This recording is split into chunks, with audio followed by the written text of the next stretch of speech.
कुराहरू छ, टाइटल कुरा, पोस्टर कुरा छ यहाँ यो म्यारेजको।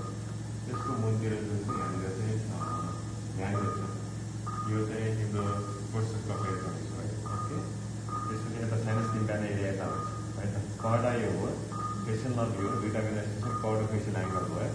यहाँबाट हामी कपाल प्लान गरेर यताबाट छिर्छौँ कि हामी त्यसरी छिरेर अनि यहाँ एप्रोच गर्छौँ है त। ओके, यो जुन देखिरहेको छ त्यस्तो देखिरहेको छ, त्यो सबै इयर्सेस होला, हाइड्रोटिम्पानिक इयर्सेस छ होइन। ओके, अन्त अगाडितिर देख्यो, अनि अगाडितिर यो प्रमोट पनि भइहाल्यो। अगाडितिर चाहिँ तिम्रो चाहिँ यसमा के यो स्टिचिङ ब्रोकिङ है।